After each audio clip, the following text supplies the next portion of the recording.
Actually ସେ ମହିଳାକୁ ଆମର ବୁନ୍ଦିଆ ସେମାନେ ସେ ମହିଳା ଜଣକ 14 ବର୍ଷ ଧରିକିରି ଘରୁ ନିଖୋଜ ଅଛି।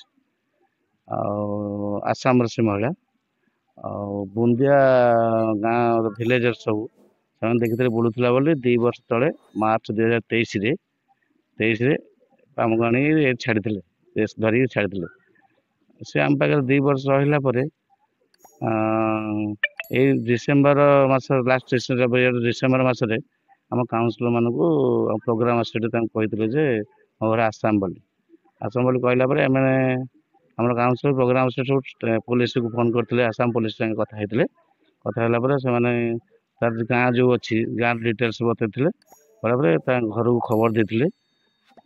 କାଲି ରାତିରେ ଆସି ତାଙ୍କ ବାପା ପହଞ୍ଚିଛନ୍ତି ଆମର ମିଶନ ଆଶ୍ରାରେ। ମିଶନ ଆଶ୍ରା 2 ଏଇଟା ଆମର 1 ତ ଗୋଟେ କଣ୍ଟାପାଲିରେ ଅଛି, ଆଉ ଗୋଟେ 2 ଏଇଟା ପହଞ୍ଚିଲେ। ପହଞ୍ଚିଲା ପରେ ଆଜି ସବୁ DSO ଆମର ଡିଷ୍ଟ୍ରିକ୍ଟ ସୋସିଆଲ ୱେଲଫେୟାର ଅଫିସର ସେ ଆସିଛନ୍ତି, ଆଉ ଅଦର୍ସ ଅଫିସର ସବୁ ଆସିଛନ୍ତି। ତାଙ୍କ ପ୍ରେଜେଣ୍ଟ ବାପାଙ୍କୁ ହ୍ୟାଣ୍ଡ ଓଭର କରାଯାଉଥିଲା ଝିଅକୁ।